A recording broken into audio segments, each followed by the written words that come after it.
Hello and welcome to another episode of the Construction Corner Podcast. I'm Dylan, I'm your host, and I'm joined by my blue collar badass. And this week we have a special guest, Bill Reiman. So if you're a longtime listener, you'll remember Bill from like 2 years ago.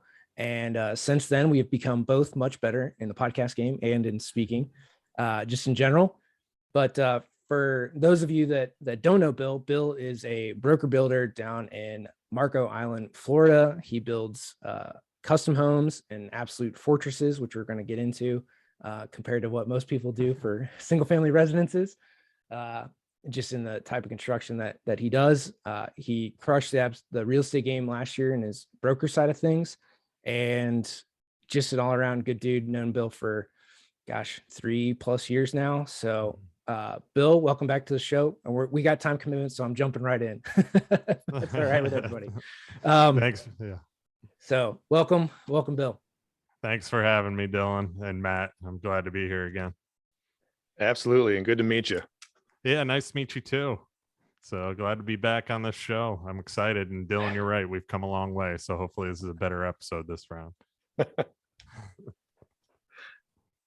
To start out, I mentioned that you build fortresses of single family homes. Walk us through like what the construction is of the homes that you're building down there in Marco Island. Yeah, there's, and a lot of people can, if you want to go, I'm just a little shameless plug here. You can go check out my Instagram and see a lot of how these things are built too. I actually am doing more of that and more individual videos coming out, but a lot of engineering in these houses, basically many commercial buildings, I like to call them, a lot of structural, a lot of concrete pilings. Everything is tied together completely. I was actually talking to a homeowner we're building for today where we're driving pilings, and he was shocked. He had his friend with him. He's just like, this is insane. There's 184 pilings on this job underneath this house alone. And he's just like, he goes, this is crazy how you guys do things. I go, well, this is just the start. I go up the road a little bit. We're about to pour a slab. It's at pre-slab, and go check out how everything's tied in from there too, because you can kind of see within the slab. And he's like, yeah, I'm going to go do that. But it's a different world. When people come down here, that's what I'm trying to do more, is educate people on why our costs are so different down here than up north, because you guys are used to a lot of stick built houses, not as much concrete, to where we're all block, structural tie beam, and then up from the second story, if they choose to, we can do wood 2x6 exterior up there with some concrete, but a lot of people are electing to do all concrete block upstairs as well. And then floors can also be hollow core planking, or they can also be just wood joists, truss, whatever. But yeah, a lot of detail, a lot of work, and it takes a lot longer to build down here as well. So are you doing typically block walls, you said, or are you doing poured walls also kind of in the mix? It's in the mix, yeah. So they pour, and it's also block too. Gotcha. Yeah, I mean, up here in the North Woods of Michigan, you poured walls are all subterranean. That's it, right? And it's 2x4 exterior unless you want to upgrade. Yeah, I mean, we, like I said, on the second floors we can do wood upstairs for partial of it. It's just we use a 2x6 exterior on the upstairs, and we do a ton of ties into actually everything, because hurricane strapping, we call it. Yeah. And everything has to be high wind rated here too, which, I mean, that's where expenses come to. I mean, impact glass versus regular glass, there's a tremendous upcharge in that as well. And everything we do as far as doors is usually aluminum finish, because we live in a saltwater climate. So a lot of the salt there, and plus the rain climate that we're in, a lot of tropical during the summers here, a lot of rain. So there's just so many different things we have to do to make homes last here. I just did a video today on stucco exteriors, why we do them, the durability, how durable they are, doing different finishes in stucco and so on. And trying to come up with more stuff that a lot of people don't know that I don't realize they don't know. So, trying to do more content that way. Because as builders, we know all this stuff and we assume automatically that people know how these homes are built. They really don't. There's usually a lot of questions for it. So it's all about education. I love it, and you're spot on. I mean, it's normal and mundane to us. We see it every day and just assume, but the average Joe or Jill has no concept of what goes into a building, whether it's a commercial building or a residential. No, and they pay, they obviously pay us to do it, and that's the thing with content. I'm trying to make people feel more comfortable. So as they go into doing and building a house, and especially the houses we build that take up to 18 months to build from permit, so they know why, there's not, and when I tell people, well, how I get the question all the time, and I should do a video on this. You're going to hear me say a lot, but I get the question, well, how long is it to build a home? And I say, what size, 4,000, maybe 4,500 square foot home under air. That's going to take 18 months, 16, 18 months for us to do it. And they're like, oh, okay, all together. No. That's after plans. Once we get permit, that's start to finish. Could we go faster? Yeah. I mean, we tried to go as fast as possible because that's how we get paid. Sure. But I'm going to give them the longer term too on it. And it's giving them an understanding of, and once they get into the process and see how much actually goes into these houses and they're there witnessing it, they're like, yeah, I get it now. I get it. So, Well, because you're building multi-million-dollar homes, right? You're building, level 5 finish, beautiful mansions. And in there, how many of the people that you deal with are first-time builders of a residence? not many, to be honest. We do a lot of secondary homes. So I got a lot of people from up Well, the north. first- Or you mean like first time first- down here? First time that they've built a home, right? That they've, from ground up, right? That to go through the actual building process. How many, I know that it's probably all second homes, but Yeah. how many are they like? Because being in the building process, for a lot of people, this is going to be the first and only time that they've maybe done it. Even in the commercial world, you deal with like a municipality or school district, right? It's the first time that those people have ever gone through a construction project, probably in their lives, right? They haven't built their home. So I was just curious, for especially dealing with more affluent clientele, how many you're doing, have they done a process before in building? Yeah, a lot of them have done the process. A lot of them, and that's where the education comes in too, and gaining the trust comes in, because a lot of them had a bad process with a builder too, and they're a little hesitant, and you got to get past that hesitation and kind of gain that trust. We've had some first timers as well, but that's kind of rare, just because, like I said, majority are building big houses up north and they're coming down, and they're not coming permanently down to Florida. A lot of the people, especially in Marco Island, Naples, are very seasonal. That's why on the way here, when I called you guys, I told you it's going to be a little bit, because it's our season, and it takes what used to be 15 to 20 minutes for me to get from here home to work is now, with traffic, about 35 to 40 sometimes, depending on how much people go 15 miles an hour under the speed limit. But anyway, it varies on the customer, but it's just a lot of education, a lot of communication is big too, kind of setting the expectation. I've been big on that, setting that expectation up front. Customers are, throughout the process, especially in the days we live in today, it's no matter what, they're going to question things. It's just kind of giving them those forewarnings and be able to say, when they come back and say, well, why is that price going up? Well, I told you so. I told you earlier on that this could happen. That's a difference maker in today. And I'm doing that a lot. I joke with a lot of people, customers, because I feel, rather than being a builder, I feel more like a psychiatrist these days. I'm more of a shrink because I'm on the phone every day.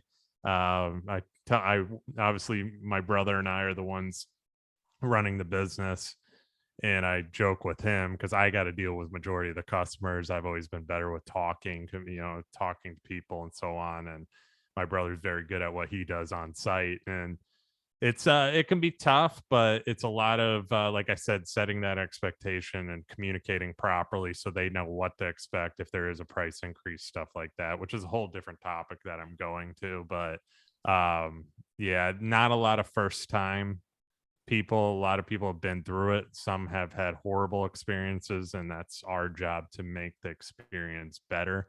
And we've kind of figured out that way to make it better as well too, and implementing a lot of different things to, because they're big houses, it's a lot of money, and the more you can kind of have them involved, we've figured out now too, the more involvement with the customer, the more things that are not going to be missed.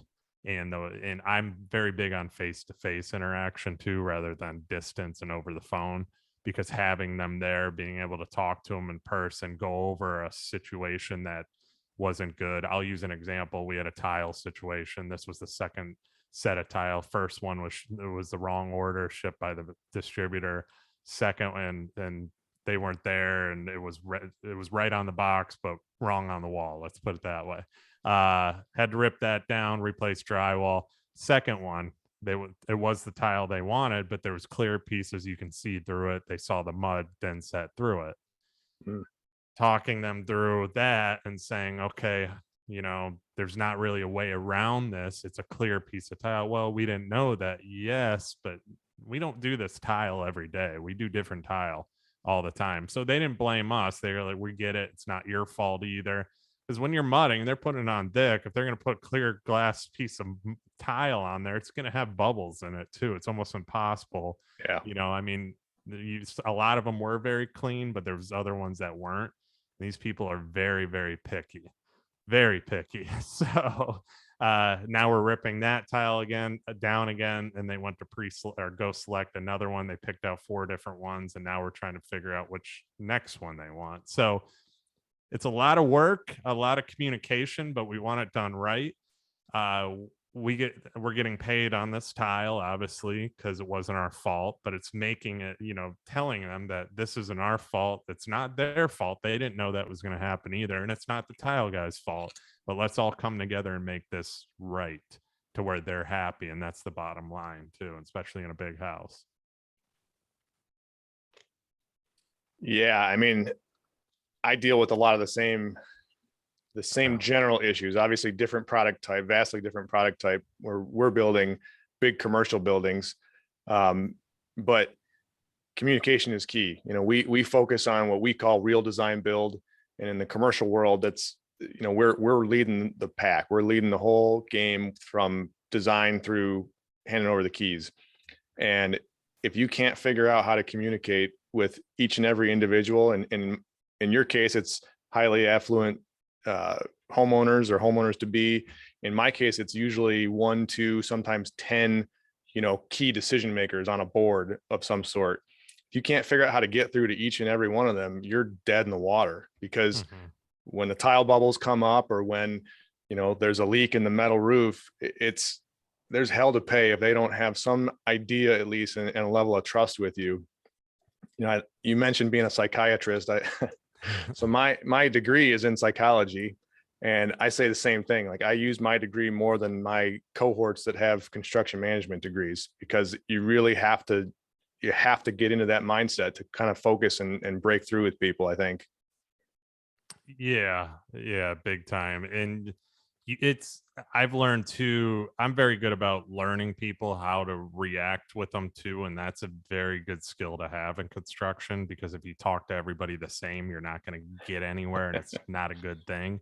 So learning how to talk to a different client is huge, especially in our world of building and so on. When you're dealing with customers, especially with a lot of money, I'm going to talk to a guy from New Jersey different than I'm going to talk to a lady from from Indiana.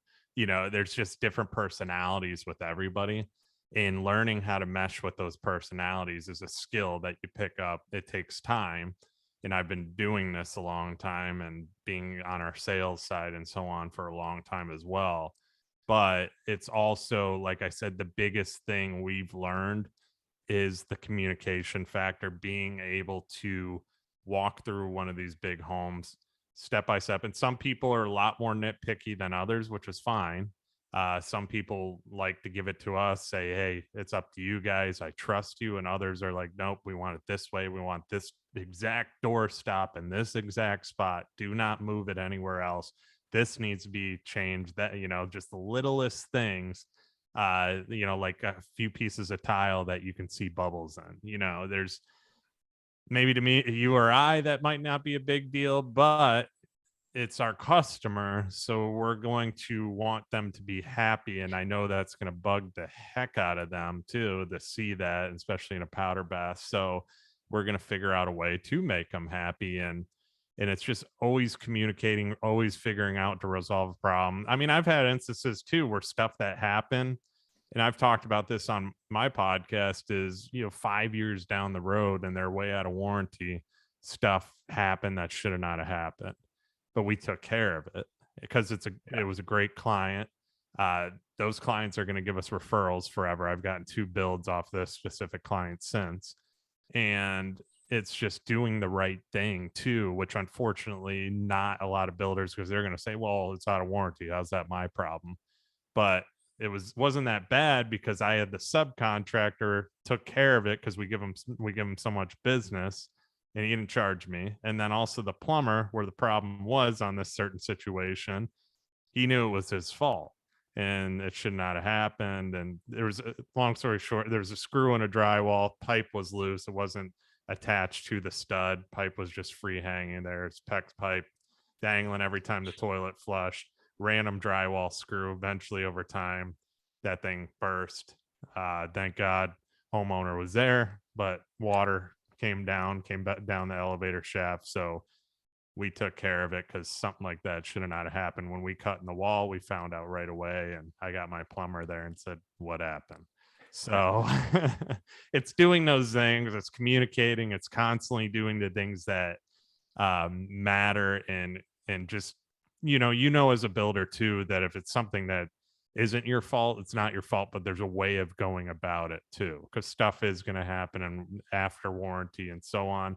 I get calls from people that they expect, well, why is this happening? And if you explain it and have an explanation for it of why it did happen, then you're better off too, which not a lot of builders do, unfortunately, either. Yeah, we call it our 1-year lifetime warranty. You're in it, right? And if you don't take care of it, you're just cannibalizing yourself. Yeah. You're tied to these people for life, as long as they live in that house. I mean, I've sold secondary owners. I've sold our homes on the broker side. I've listed homes we built for the client, and then because they just recently that happened, and the new customer calls me, about stuff and say, hey, the exterior door is not lining up right. It's driving me nuts. It's rattling, and it looks like it might have bent on. I was like, it's probably bent on one of the hinges. I could go over and look at it when I get some time, or here's a handyman too that's willing to fix it. It's just being that contact, being able to set it up for them, and being that voice, their person they can call too, is what we want to do, is continue that relationship forever. I mean, we built the house too. We want them to be happy to be in a Reiman home as well. So Yeah, one of the big things too that you mentioned is, you could call the plumber, right, 5 years later. And that, I think, goes to a lot of the time, we deal with the same people, right? We have the same people on our jobs. We work with the same guys in and out, right, for years on end. This industry, as big as construction is, it's really pretty small. There's not a lot of us doing what we do, and those relationships really matter. And if you screw something up or don't do the right thing, word's going to get out, and it'll get out real fast, because again, there's not that many of us that do what we do, right? Like even in the US, there's like 4,000 electrical engineers, right? Amongst the $1 trillion in commercial construction, that's like nothing, right? And the same for, in Marco Island, there's probably only a few guys, right, that are a plumber, a electrician, a handyman, whatever. And the good ones, the bad ones, and word gets around, and we all have that in whatever our market is, right? That for Matt, it's Southeast Michigan, who's good, who's bad, and everybody in between. But talk a little bit too, like about, you keep mentioning videos and doing a lot of that stuff, how social has really played a big part in kind of, I guess, your success over the last few years. And obviously not in your craftsmanship, but in your ability to sell and market, what it is you guys are doing and educate. That's the biggest thing you said too, is the education factor of it. And I'm making kind of a switch, more transition to more of that. I need to do more education. I have the book right here, highly recommend it. They Ask You Answer. I don't know if you've read that one yet, but that's that one right there is kind of what I'm trying to focus on. I have a bunch of different video ideas written down right here too, but I'm trying to switch the focus, a lot of the focus. I still want to do our walkthroughs and so on, but the power of social, and I still believe there's still opportunity for people to get out and do more, but they're just not willing to in the construction world because it's not the norm of construction. Getting out and kind of talking about what you do in job sites and so on. But that's where the advantage is at it, especially in my area. There's nobody doing it. There's so many builders with chintzy websites too, and they just don't care. And especially now, times are good. There's new builders that are getting jobs because builders like us that have been around forever just can't handle the load right now, and they have to wait. So, and people don't want to wait. We live in an most impatient world ever. So if I tell somebody we're 4 months out from touching or even starting a plan, well, they're going to go somewhere else. But the problem with that is they're going to go somewhere else that doesn't have the experience we do.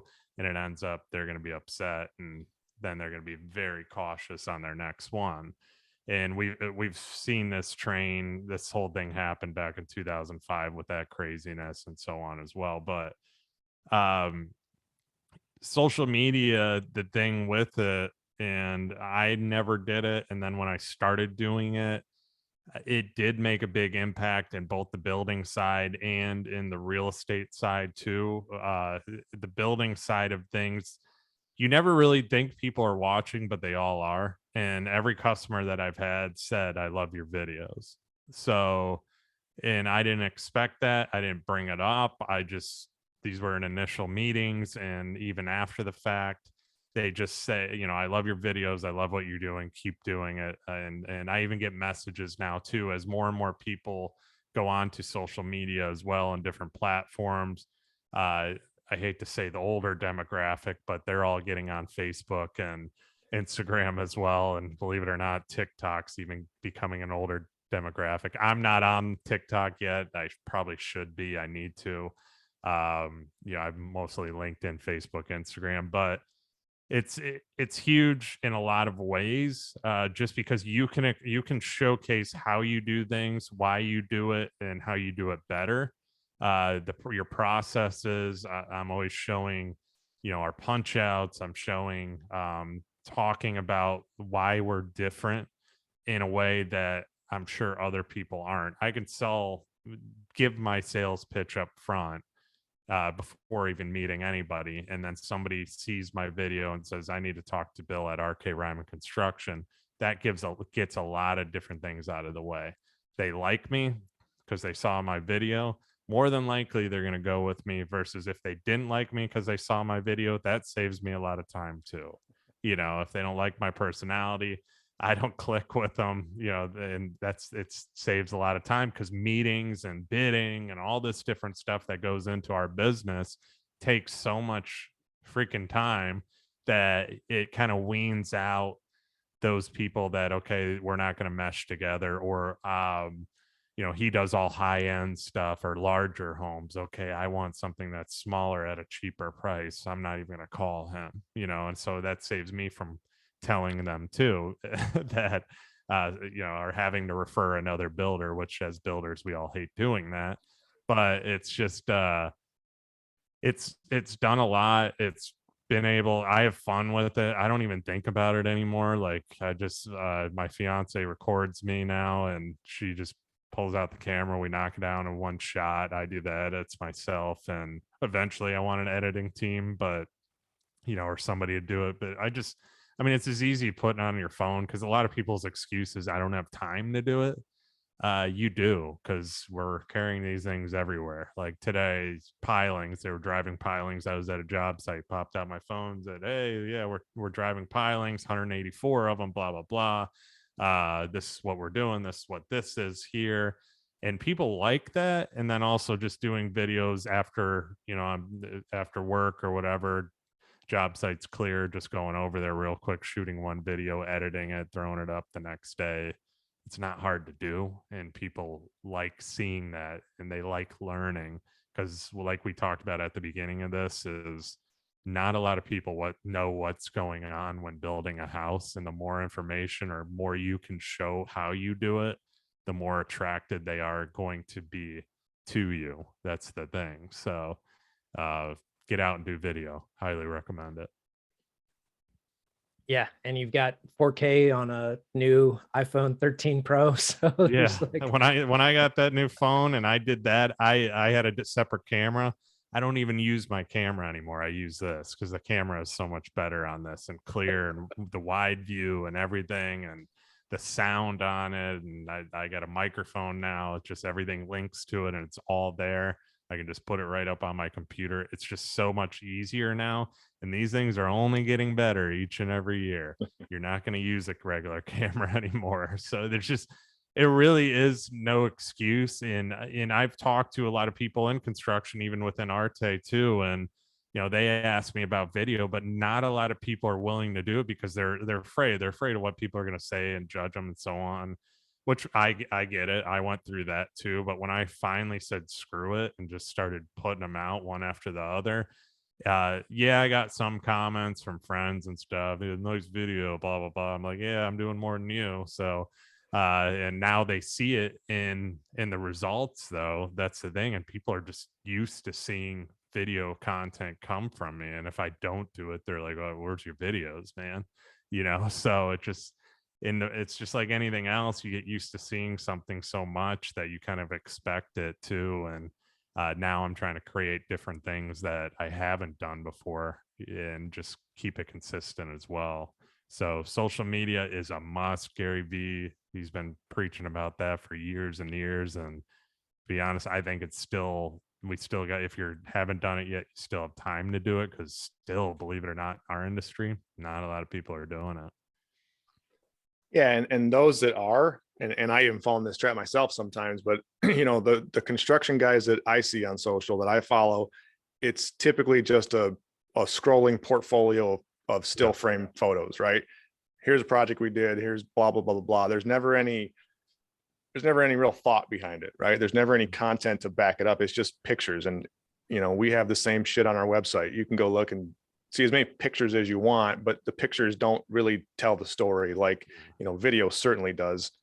We need to get more into that on my side of the spectrum, certainly. But it's cool to see, and it's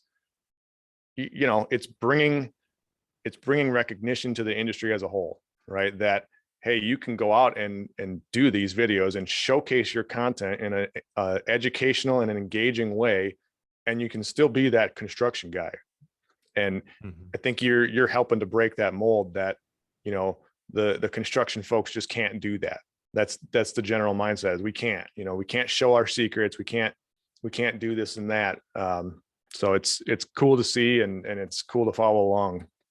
Well, it's going back to what you said on we can't break our secrets. That's how my dad was. I mean, don't tell anybody how we do things and so on. And I forget who told me that. It might have been Andy Frisilla or Ed Milet, but one of them just said, who cares what you give out your business. Nobody's going to do it like you. Andy probably said it with First Form, is nobody is going to do your business like you. They can copy you, which is a compliment. And we all struggle with that too. I mean, I've seen people copy houses, like styles and designs that I came up with recently. Does it drive me crazy? Yes, because those were my ideas, but they're taking them because they know they work. So and they're going to see it anyway, because my content, I'm showing houses, I'm showing all these different things. And I got past that point of caring about all that. I got past the point of caring what others think as well. And I mean, there's probably construction guys that see my content and they're probably just like, yeah, look at this idiot doing videos and stuff like that. I'm sure there's a lot of them in my local area because they don't do it. But when the time comes and video, because it does matter so much and more traction is happening online, they're going to be left in the dust because people are going to go to our website. They're going to see the videos. I'm going to have all this content, which I have a ton of it already.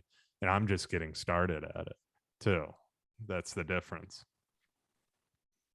Yeah, it really amazes me that in this day and age, I've been looking at a lot of just profiles of engineering firm leaders across the industry. And these are firms doing, 25, $100 million worth of MEP work a year, right? Which means that they're doing a couple $100 million worth of projects a year. And presidents of these companies don't have a profile photo on LinkedIn, Yeah. let alone a description or anything else, right? They have a profile, but nothing else is built out. And then you go look at their website, they kind of talk about projects. To get in contact with them, hard, right? It goes to some random email somewhere and it's not really clear what they do. Like, hey, if you got a project, we'll do it. It's really the message that a lot of people send out versus being pretty specific about the types of projects that you do. Granted, a lot of these firms have, a division for site or division for civil or bridges or buildings or life sciences or whatever it might be. But it just becomes pretty complicated to try to like contact anybody. And I get that a lot of it's still done offline. But in a world where people do internet searches first, right? Google is the first thing you go to. It's having that content and having educational content, I think, is extremely beneficial. Yeah, and word of mouth is always going to help. Obviously, that's always going to be there. And a lot of these older companies were very word of mouth. Our company has been around for over 25 years. We're word of mouth still too. But a lot of the stuff I'm doing too content wise, if we were just word of mouth instead of 22 houses, we would have probably 4, off of word of mouth right now, or maybe even 2. That's the thing. If I wasn't marketing, if I wasn't putting in the time, the work, the content, and so on. And yes, it is a lot of work. It's a lot of legwork on my time as far as after work, doing edits and all that kind of stuff too. But it's stuff that matters that a lot of people just are not willing to do and take the time to do. And things are going to change in the future too. I mean, it's just there. If you're not doing content, you don't have that online exposure, because that's the first place people are going to more and more. It's not asking a friend anymore. And this goes to like the realtors too. I mean, the pictures of I sold this and open house and look at the inside of this listing that I have. Those days are gone. Unless if you're not doing content as a real estate professional, you're going to lose. And the people that are doing the content are now beating out those people that were multi-million dollar producers. The content creators are beating those people out because those old school multi-million dollar word of mouth producers aren't doing anything, and people are going to the internet to find real estate. So that's the same with construction. Construction's a little bit behind on that because there's not as many of us. I mean, everywhere you go now, there's a realtor. But it's just it's going to be the same process. People are going to go online, they're going to click on websites. If your website's a single page with one of your houses and just has a description underneath it, versus my website that has videos and interaction and all these different things, who are they going to go with? And I've already had that happen multiple times where, oh, I saw your website, your reviews, your videos, I'd like to set up a meeting with you. And the guys that don't have that, which is quite a few of them that are old school in my area, they didn't get an interview.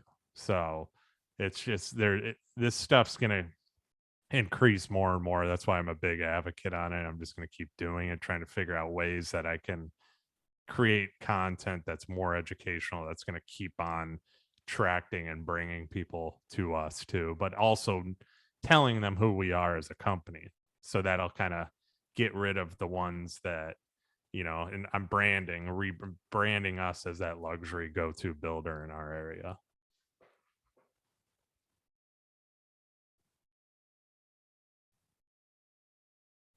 Well, all right. I was waiting to see if Matt had any questions. Sorry. I know you got to jump. Yeah, guys, I do have to bounce out here. My connection's pretty well gone anyways, but hey, Bill, it was great meeting you, sir. And I hope we Yeah. can continue this conversation sometime. Yeah, for sure, Matt. We'll definitely connect again for sure. Thanks, guys. We'll catch up with you both later. See you, Matt. For all the work that you've put into it, and now that you've got 22 houses, right, that you're building, what's really the market look like in Florida? That's probably another big question that a lot of people have. And we hear of everybody, obviously, like I'm in California, but leaving California, leaving New York, leaving a lot of states, heading to Texas and Florida.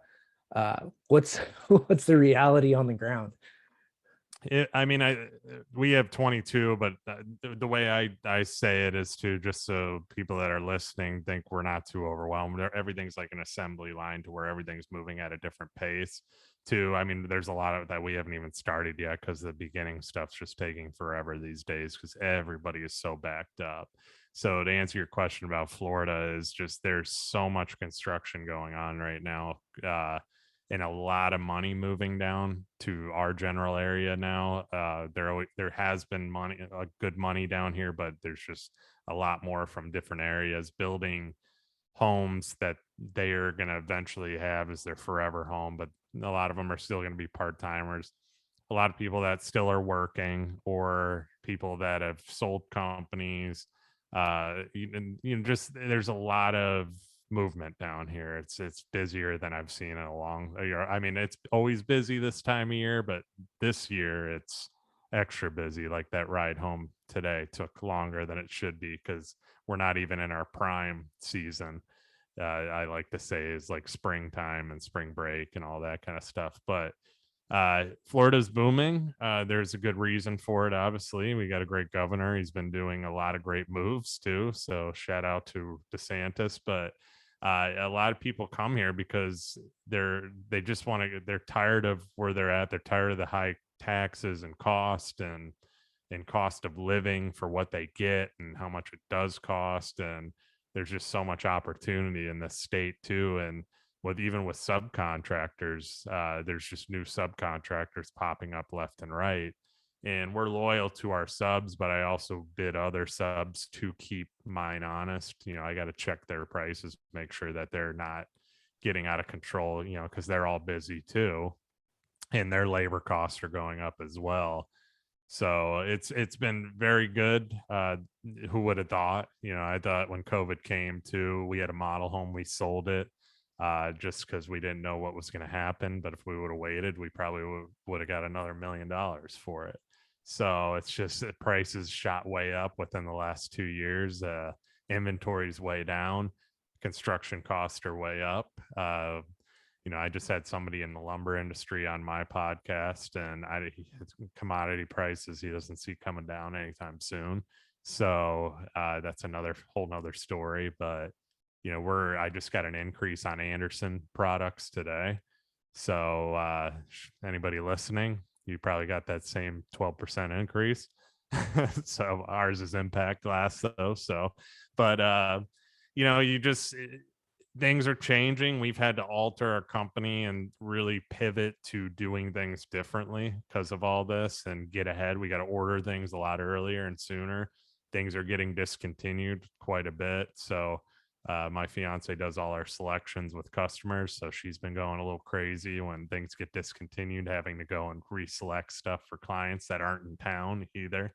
So it's a lot of work, but communication, like we talked about, just kind of getting through it together and talking to people and meeting with them when they need to meet and just being present has been huge as well. But we are busy. Yes, Florida is the happening place right now.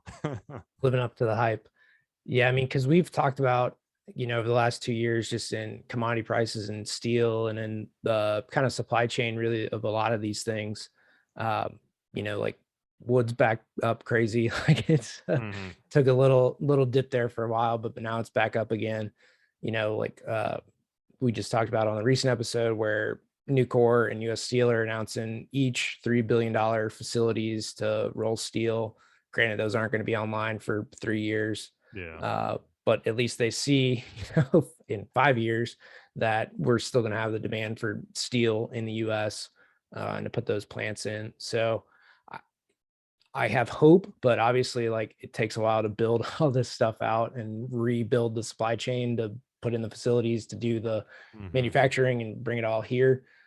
Like we talk about, on this show a lot is, bringing, you got to remember, like, all the stuff for steel comes out of the ground, right? You got to cut a tree down, you got to do all those things, and natural resources, right? My wife's geologist, works in a mine, and the amount of stuff and rock that goes into glass and feed, and like our at our local winery here, like, our winemaker had trouble finding bottles.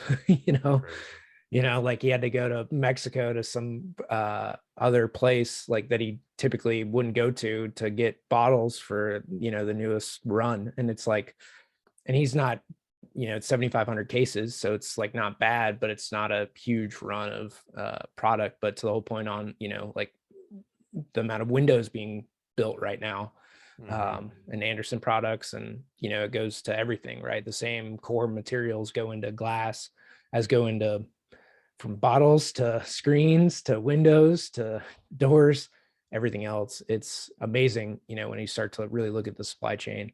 But it's awesome to hear Florida lives up to the hype, and it's a good place for everybody to be. And just, Florida for years has been a place that New Yorkers have come, right? It's we're home for New Yorkers forever. Yeah, we get a lot of Midwest on our coast, which we get Northeast. A lot of more Northeast go to the other coast, but our coast is a little more calmer over here, so it's not as hustle and bustle as Miami and Lauderdale and all the craziness over there. Naples is a little more laid back. That's why I like it. It's more my style. Highways are straight shot, not winding in and out. So, that's my thing. But we're busy, and I think too, with a lot of supply chain stuff, everybody's on the same page. So people kind of know what to expect going into building a house. They've been patient with us.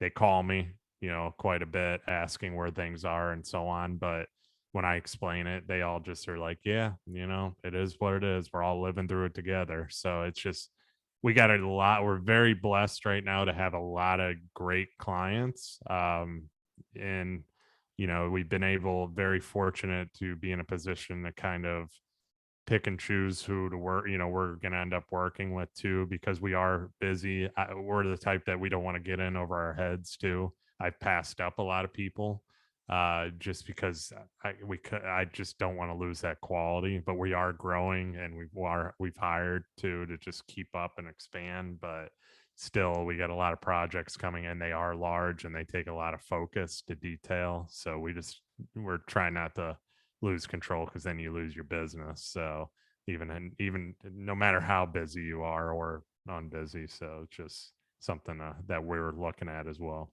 Yeah. I've been having this conversation a lot here recently, is especially in construction, for everybody to remember, one project can sink you, right? One project can ruin your entire company.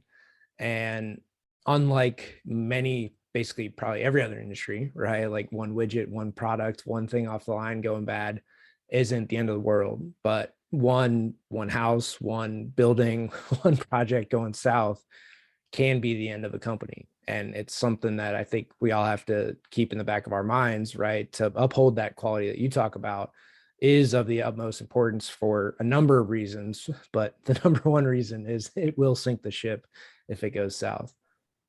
Well, it's huge. I mean, we've had those tough customers too. I dealt with one recently, or he's called me recently, but he was bad. I heard rumor that he was saying to certain people that we weren't a good builder, and I called him out on it. I go, you were saying certain things about us. I don't like it. And you're out of your warranty now. Usually, I said, no matter what, I still go up and help and look at it and hook you up. And out of good conscience, I'm still willing to do that. I called my roofer for him for a situation. But by me doing that, confronting that situation, which most builders would have just probably ignored him and said, I'm done with that. I'm done with that asshole, this and that.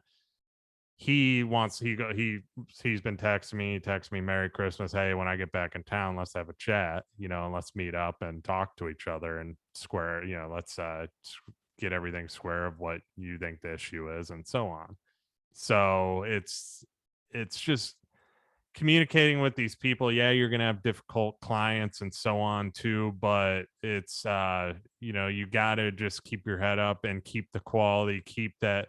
I mean, today, here's another example. I got a client that she had a light fixture rust. I've already gotten new light fixtures ordered. They're just taking a while, but she's got a rust spot on the front of the house. I talked to her today and I'm just like, hey, can I go into your garage and just grab your exterior paint? She goes, for what? I go, that spot on the front of your house is driving me crazy. She goes, oh, just wait till they replace the lights. I go, it's driving me crazy. I can just run by there real quick and hit it for you, and just touch it up. It's not a big deal. She's like, really? Bothers you that much? I was like, yeah, because we built the house.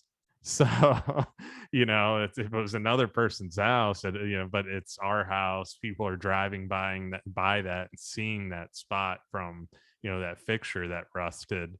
And it's I'm gonna touch it up for her. So it's little things like that and going above and beyond, and no matter what, no matter how difficult, just doing the right thing, and it goes a long way. It really does.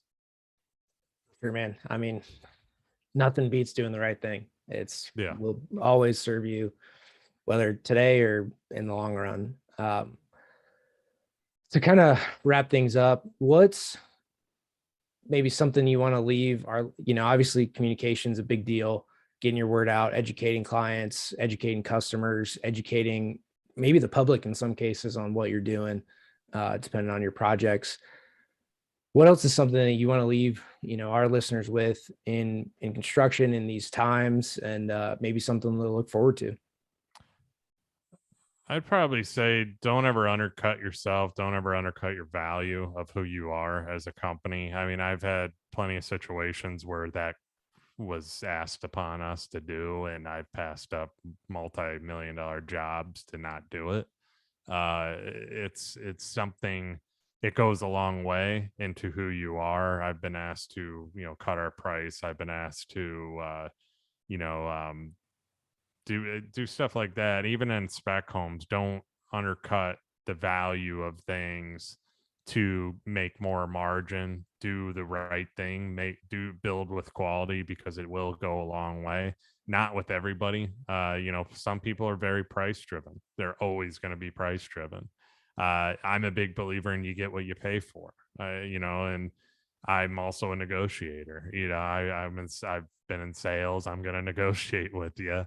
And if it doesn't work out and you say there's no negotiations, all right, okay, it is what it is. Some companies don't do that, but I'm still going to try, and I'm going to try hard. But it's don't ever undercut your value, and don't ever skimp on things, cut corners. Quality is a big deal to me, and just showing up and doing the things you say you're going to do, and showing that to the client is big too. Like showing them, okay, we're going to take care of these things that we said we're going to take care of. We're going to do punch outs more, better, bigger, and better than anybody, so that there's no issues later on. The stuff that you don't want to do and other people don't want to do it. That's the thing. It's just because that's what's going to level you up ahead. Because like we keep talking about, there's competition out there. You got a lot of competition, but how can you separate yourself, and how do you market yourself to where you're better? And like I said, people are going to go with price.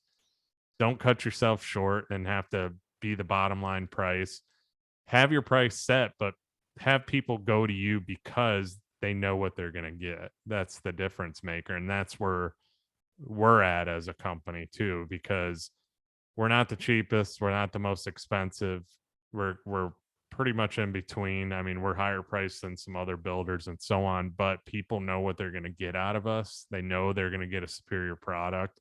They know they're going to get that attention to detail, and they know that they're going to get that long-term relationship from a family business too. So it's just a lot of new builders out there. They think way ahead. they think way ahead than they really truly are, and where they're at, it takes time.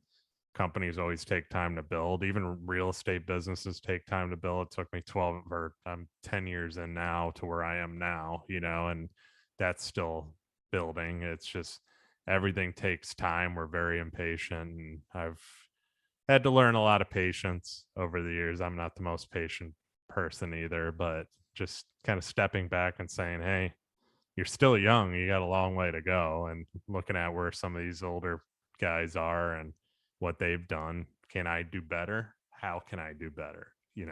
That's what to look at, my opinion.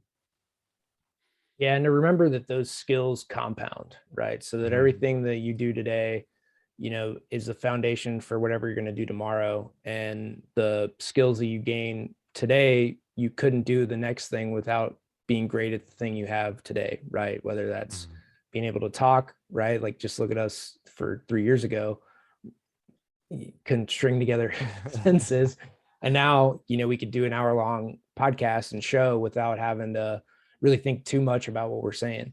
And that goes to just the repetitions and putting in the work of the skill of talking and being able to tell stories and everything else. And then you can get to the next thing where now you can do one take videos, and you get to the next thing of you can do long videos and walkthroughs without having to shoot it 18 times. And those are all like compounding skills, or the skill of how to do a foundation or pilings to, flooring to walls to finishes, right? Everything builds on the thing before it, and to understand that everything compounds, and your ability to do something great today is going to ensure your ability to do something great tomorrow. And in design, right, it was always, you're either going to pay for it now or you're going to pay a lot for it later. Right? You can get it right in design and it's a penny, to get it right in design. It's $1 to get it right in really the bidding process. It's $10 if you're going to do it in the field. Take your pick on what you want to pay for. So the sooner you can identify problems, the sooner you can solve them, the more costly, or the more time you're going to save later, more money you're going to save, and everything just flows better. People have a better experience. They're happier through the process. And it's always, like you never complain about when the air conditioning's working, you complain about when it goes out. Right. So you want to make sure that there's nothing for people to complain about, and you're just doing your job through the process. Preach. Amen to that. I mean, it's spot on. It's spot on. If you do things right the first time, it's going to save you a lot of time and aggravation later on, plain and simple. Yeah. And I grew up in that. I was taught that by my dad, and and same with my brother. We saw it hands on growing up as kids, working for him, and how everything was clean, job sites were pristine, things were just done the right way. And if they weren't done the right way, meet with the client, go over it, what happened, okay, whose fault was it, and that's fix it and correct it, and work together to do so too. So there's always ways to work with clients and make where everybody's happy, to where you're just not shrugging your shoulders and saying, well, it is what it is, and going on to the next thing. Yeah, work through it. Bill, where can they find you? You guys can connect with me on Instagram, any social media platform. Just search Facebook Bill Reiman, and then Instagram is I'm Bill Reiman. So the letter I, the letter M, and then Bill Reiman. And then also I'm on LinkedIn. That's just Bill Reiman. YouTube, you can find me on there. I'm trying to get better at that. Just the download time's always, it's not as instant. So I got to get better with uploading stuff to there, but I'm on YouTube as well. And then my podcast is the Real Build Podcast. Go check that out as well. I got to have Dylan on there one of these episodes coming up here in the future as well. So go check that out. And guys, all the links will be in the show notes below. Bill, thank you so much for coming on.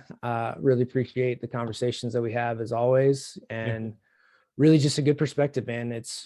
I always see you doing the right thing. I see you educating, really helping people to show them that they could do, really anything they put their mind to. You've been video, I think about 3.5 years now since kind of the start of Arte was when you did video, and you've come a long way and done a lot of things, right? From wearing the Uncle Sam suit to a lot of different video ideas, and just putting it out there and not being afraid to wear a costume and wave a flag and all that kind of good stuff.